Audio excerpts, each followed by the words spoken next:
Good evening, and welcome to Wisdom Walk Talk here on Black Hole Radio and my YouTube channel, Wisdom Walk 2 Self Mastery. I am your host and guide, Jojopa Maria Ensoroma.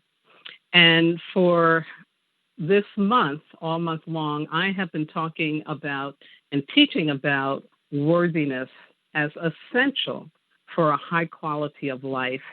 I've shared wisdom and insights on the importance of believing you are worthy of the power of forgiveness, the joy of inner peace, the valuing of your life, and the knowing of your higher purpose. Tonight, in light of the events that are going on around this country right now, I'm going off script to integrate my spiritual insights for miraculous change in response to these nationwide protests.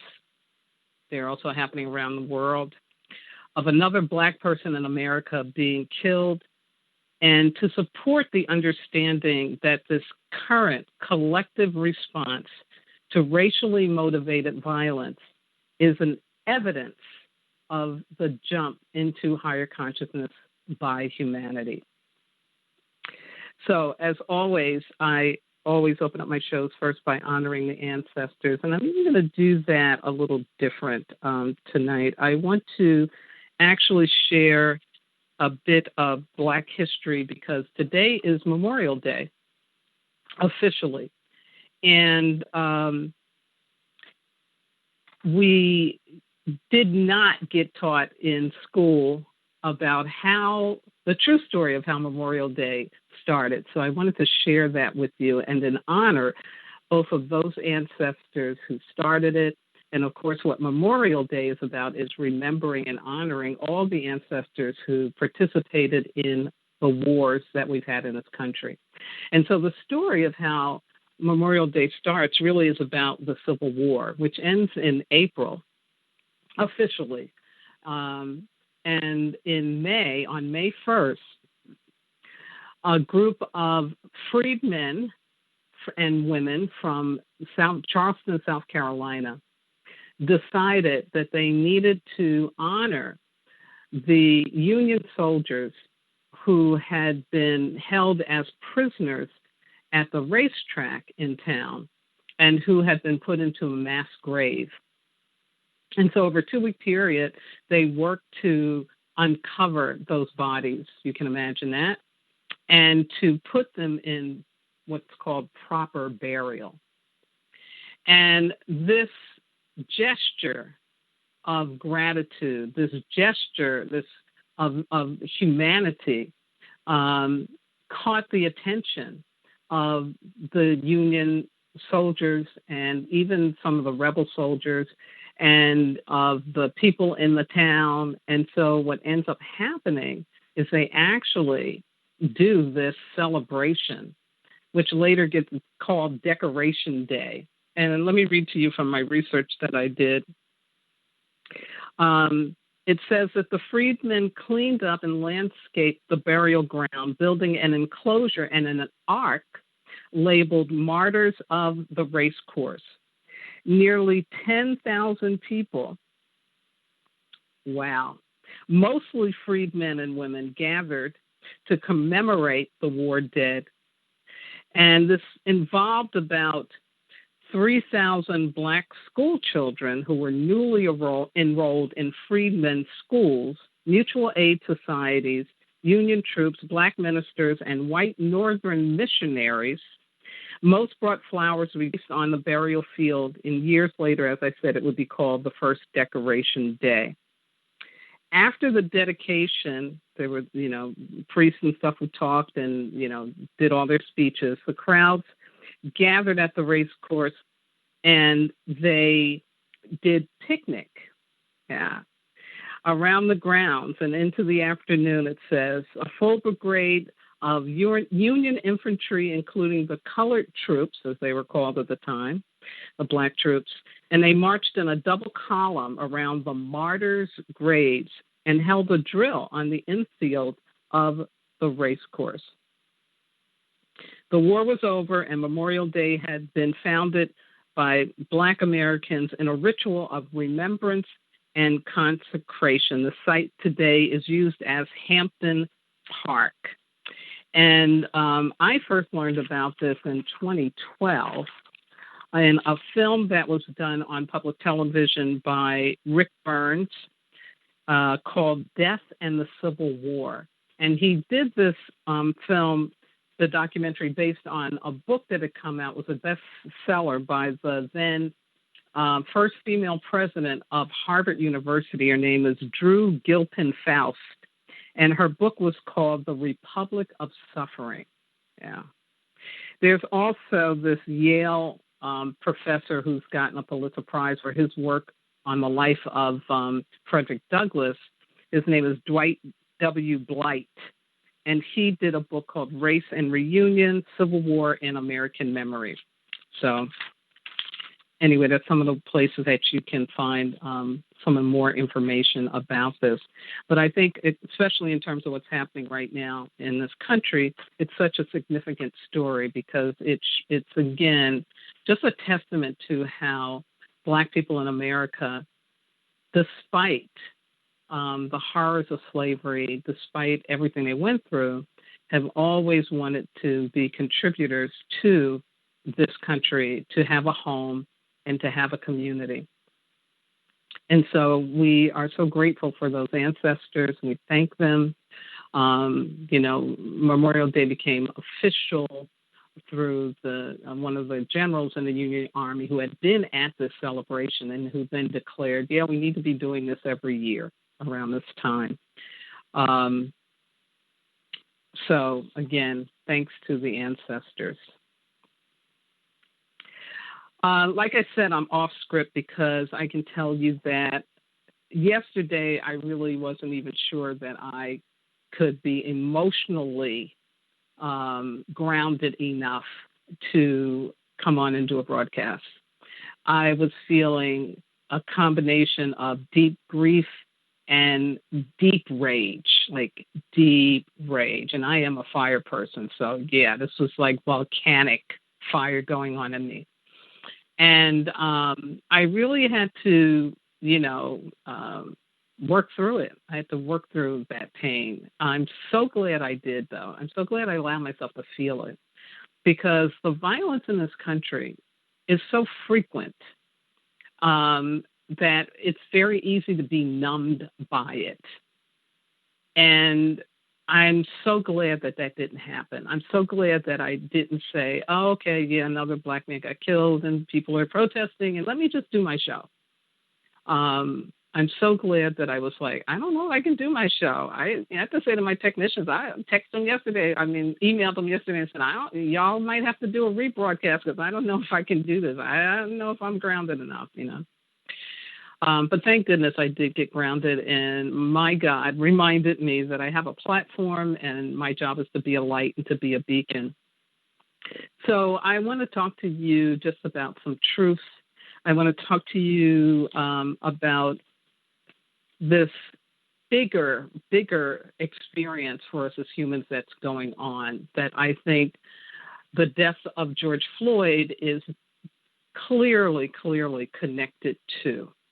And so let me just start off by going back to the beginning of the year when I shared my annual New Year's message, and I talked about the Pluto-Saturn conjunction in the sign of Capricorn, and that this astrological celestial event had not happened in 500 years.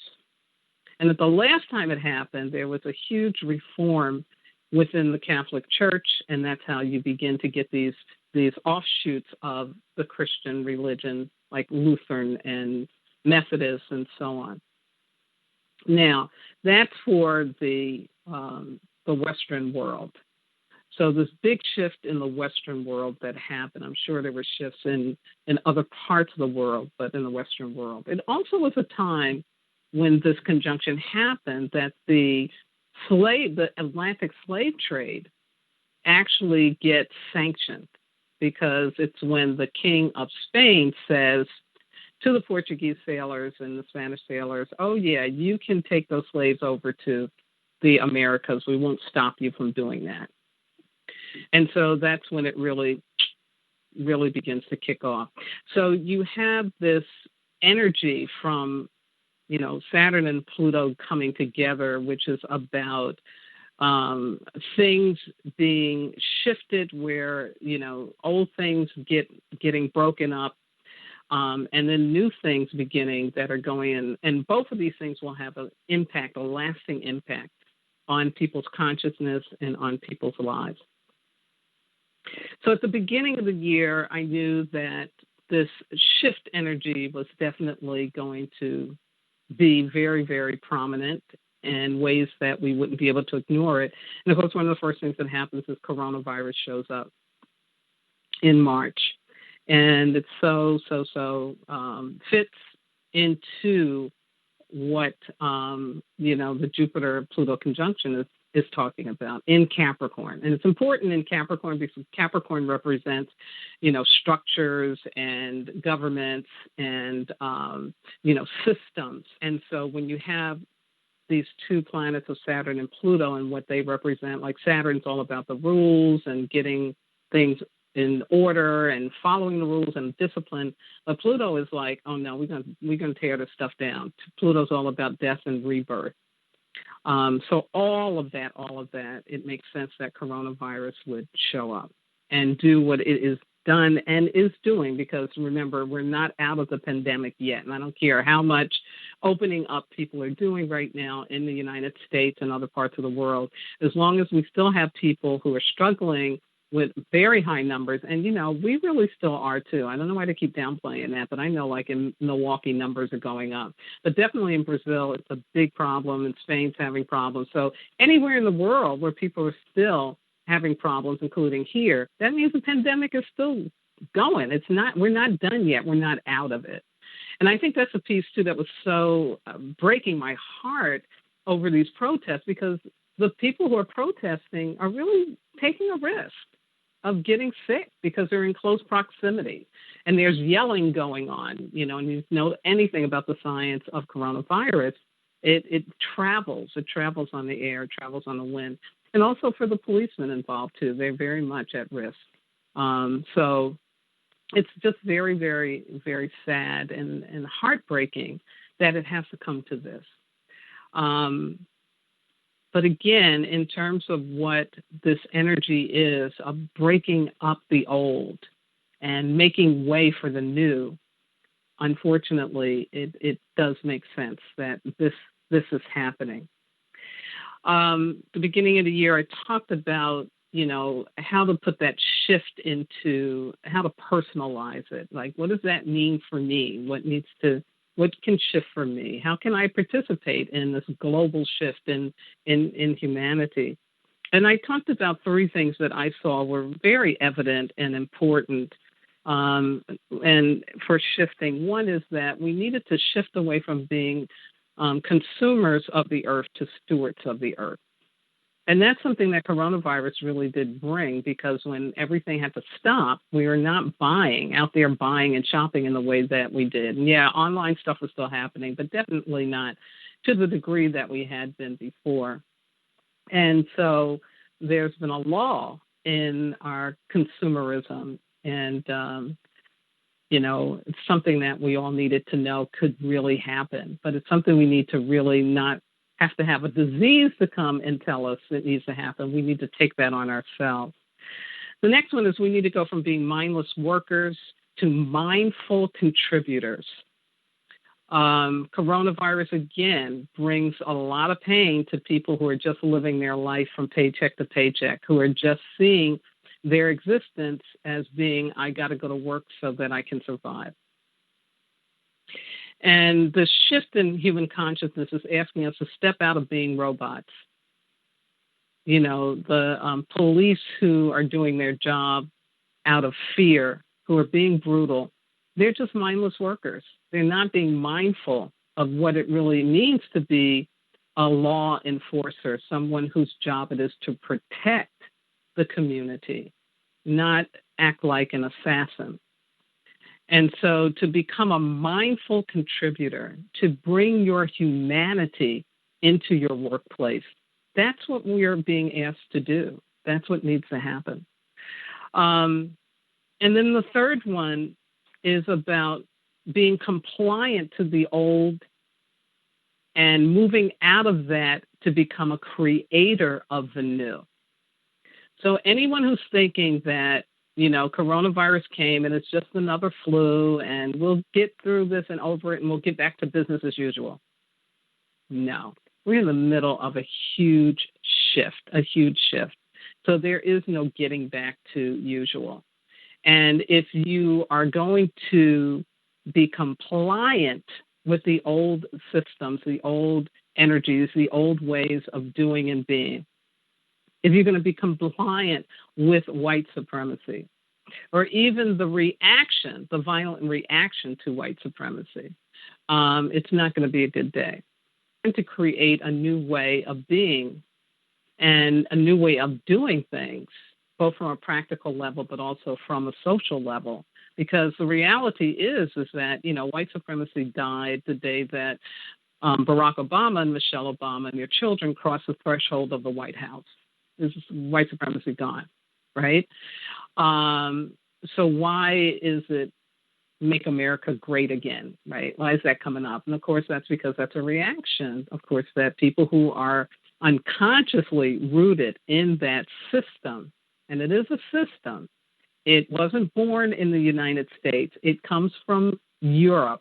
It goes back to the feudal system. Yeah. And so it's not something that, can easily be erased, but it definitely can't be erased if people aren't willing to be truthful about its existence and their participation in it. And so, it's like we're moving away from this, what is called ethnocentric thinking. That means where I only feel safe and identify with people who look like me, sound like me, talk like me, walk like me, right? Because the reality is we're in a pluralistic society. One of the major phrases, right, about the United States is e pluribus unum, out of the many one. So right there, it's saying that we are made up of a diverse population, a diverse way of seeing things and looking at things, and trying to make, just one way be the only way doesn't make sense. Doesn't make sense. It's not the reality that we're living in. And so, this shift energy has come to really open us up to moving out of ethnocentric thinking and move into what's called pluralistic views and ultimately into world-centric thinking, meaning that this isn't just about the United States. I can't tell you how angry I get when I hear reporters, when I hear the President of the United States treat this pandemic as if it's only happening to North America. We're connected by land to Central and South America. We're a continent. We're connected by land to Canada. So why aren't we talking about what's happening there, and why aren't we working together as a continent like what they're doing in Africa? Why aren't we working together to address this? What's that about? Yeah. So, we have to move out of, what used to be, really never was. But we have to move out of these old ways of thinking about our reality and step into what the reality really is. Yeah. I wanted to share that,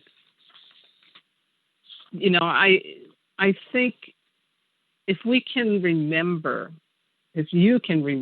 that what's going on right now is a shift into higher consciousness, and that it is designed to get us to be in the reality of our existence and to live, the words that were written in the Declaration of Independence and the Constitution of this country. And with everyone around the globe wanting freedom, wanting their freedom, and wanting to be honored and respected for the truth of who they are and treated like a human being. Because that's the other thing, what's happening here in the United States around racism and biasness, it's not just here. This is a global problem. And I think that, Black people in America have a history of kind of being the light post, if you will, for what's going on around the world. And that's why you have right now people in Berlin outside the U.S. embassy shouting Black Lives Matter, Black Lives Matter. So in places around the world, people get it. Like, this is not okay. We need to move out of, our totalitarian mindset, out of our feudalistic mindset about, who is human and who is not, and begin to really learn how to honor people as human beings, to value people as human beings, and what that really means. So I wanted to just say again that, you got to look for hope. That's what I had to do yesterday. I had to open up and look for hope. I had to say, okay, God, this is happening for a reason. And so give me some sign, give me some hope around this so that I can share that with my audience. And as God, the ancestors always do, they did provide me with something that I want to share with you. And I normally don't go on Facebook before I broadcast. But I did today because I needed to shift up what I had given as a description for my show today. And I wanted for people to know that, no, I was going to be going off script and really addressing this pain in a way that I could. And so in that process of being on Facebook, as I was just about to close off of it, a call came in from my friend Juanita Roberson. And she said, did you see it? Did you see it? I said, what? She said, there are police that are being in support of the protesters. And I'm like, what? And sure enough, she had posted on her page, and I did take time to post it on mine. And I want to share with you, she shared, definitely you can go on Facebook and you can look it up. You can find it on Facebook. You can Google it and you'll see. This is coming from an article from Forbes magazine. It was very interesting. Yeah. And it says, that the policemen are, in spite of the, violence that is happening, that there are policemen who are, being supportive of the protesters. And so let me just share with you, because to me, this is evidence that we are shifting into a higher consciousness. This is from in Flint, Michigan. The Genesee County Sheriff, Chris Swanson, was seen telling protesters before he joined the assembled crowd to march, "We want to be with y'all for real. I took my helmet off, laid the batons down. I want to make this a parade, not a protest." Officers in Camden, New Jersey, helped carry a banner reading, "Standing in Solidarity," and seemed to join in with the crowd chanting, "No peace, no justice."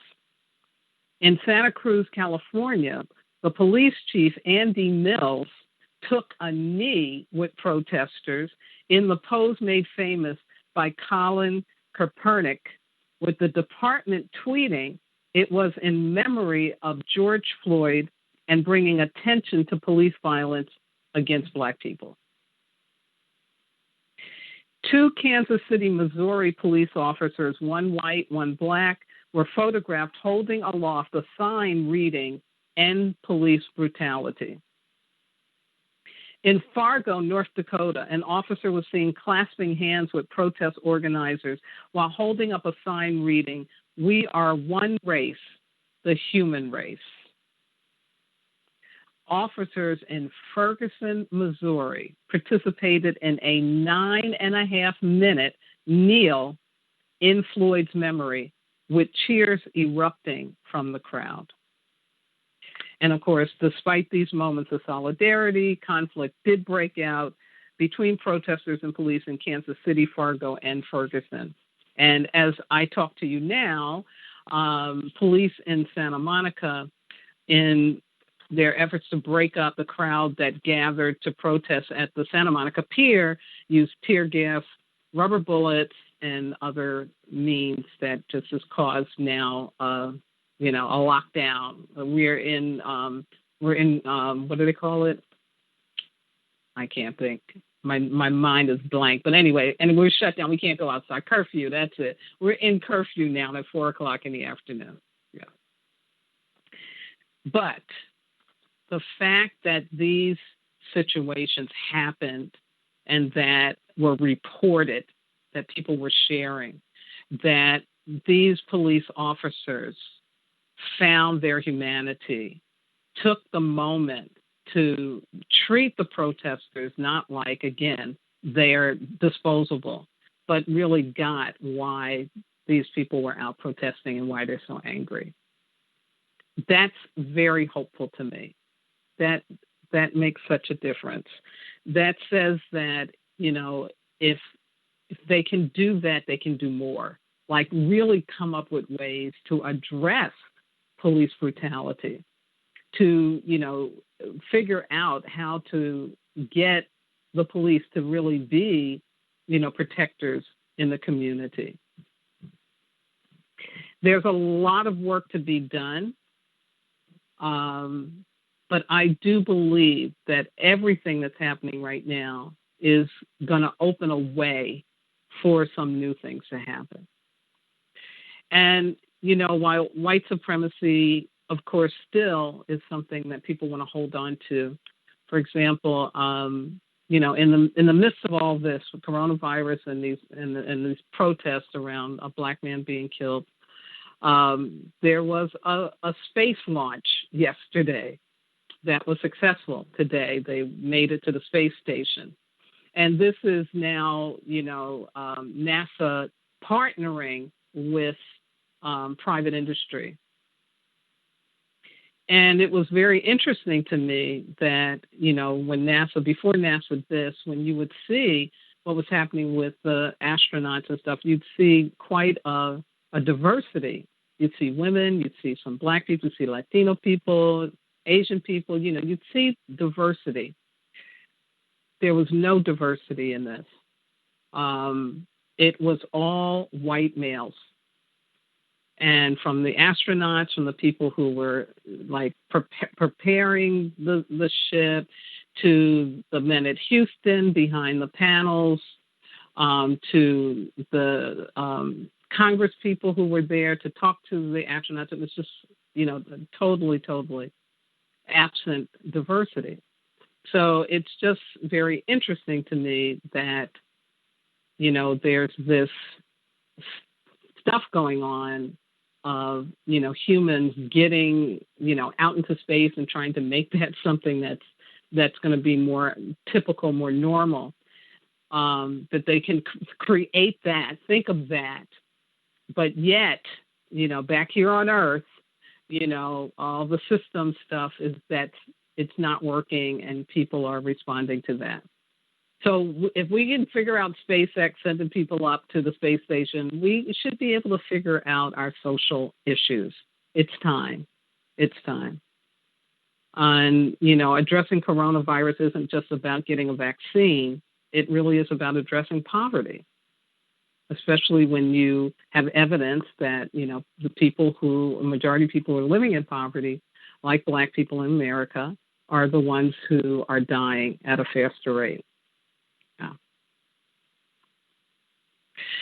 So I am going to come to a close, and I want to just share this little bit of information around coronavirus because I think it's important. I just got hold of a really good article from National Public Radio, and I will put a link for this in my video. But I thought this was a really good thing. And what they did is this article is about, now that the summer's coming, the weather's warmer and more opening up is happening, what transmission risk? And so they've broken out these identified transmission risk factors to help people better able decide, should I do this or should I not? Because the reality is, like I said, we're still in the midst of a pandemic. And so anytime you venture out of your home, you're taking a risk. But how can you minimize that is what this article is about. And so these professors that they talked to have been working on this, and they came up with these really cool catchphrases. So here's the thing to think about when you're thinking about risk, which is time, space, people, place. Time, space, people, place, meaning how much time you spend, the space that you're in, how big or little it is, how many people are around, and in terms of the place, is this a place that, is conducive or not to the spread of the disease? So they say choose outdoors over indoors, masking over not masking, and more space with fewer people versus a smaller place with a lot of people. So, again, I'll leave the link for that in my video. I'll also post it on my Wisdom Walk radio page because I think it's very important that people stay aware. We're not out of the pandemic. People are still dying every day. And the way to help virus really get under control is to really take the safety precautions and know how to either limit or eliminate your risk. The way to eliminate it is, again, keep staying at home. But if you go out, do it in a very conscious and thoughtful manner. So I want to close out with thanking, of course, my wonderful, wonderful engineers and colleagues at Black Hole Radio Be Well. They were so supportive of me as I was whining yesterday. I really was. I was melting down and whining. I don't know if I can do this. And they were so willing to support me and say, hey, if you need to do a rebroadcast, go right ahead. So Yvette, Forrest, thank you and the entire team so much for your continued support of me doing my work. This is my 7th year anniversary doing these weekly broadcasts, and I am so grateful to have been involved with you for as long as I have, and I hope that we continue on until infinity, or at least until I'm dead. I also want to do a shout out to my number one fan, Miss Sarah. Oh my God, Miss Sarah, Miss Sarah just so gets it. She's been around for 95 years, so she's seen a lot, and Miss Sarah gets it, let me tell you. And when I shared with her about, I found these pictures of policemen kneeling and asking for forgiveness from the protesters and holding up signs, tears came to her eyes.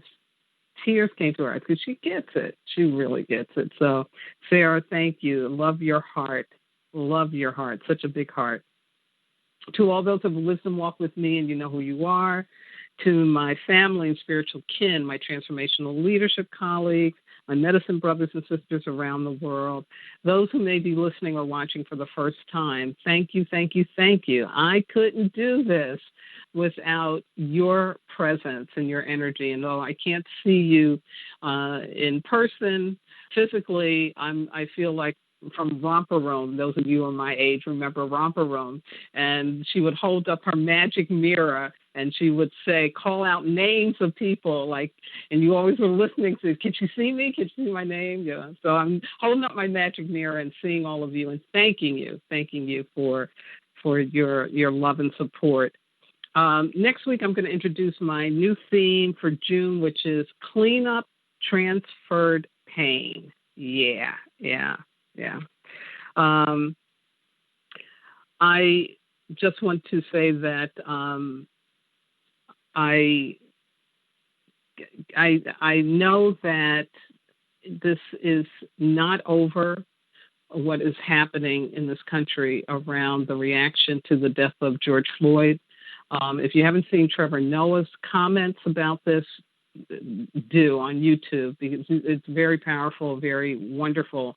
It gets you to understand that this is a domino effect. This has been coming, and so it's not something that's going to, just stop overnight. And my big prayer is that we stay hopeful, and that we really know that there can be a shift that happens just in this area because of this bigger shift that is going on for the planet, for the globe.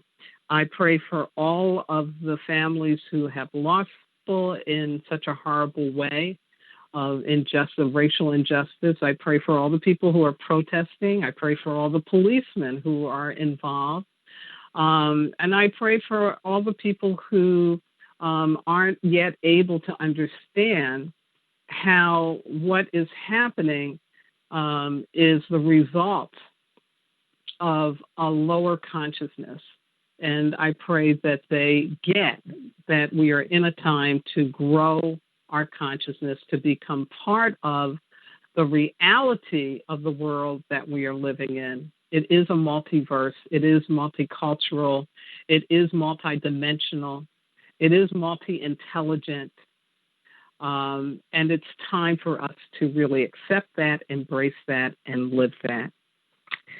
Have a healthy and safe week as much as you can. Allow yourself to feel the grief, but don't act on it. Allow yourself to feel the anger. Don't act on it. Just let yourself feel it, let it flow through, and then do something creative. Do something supportive with that energy. And I look forward to connecting with you through my next broadcast and video. And I, again, just say prayers for this country, for the world, that we turn the corner and begin to value each other as human beings. Good night now. I don't think I did that one word.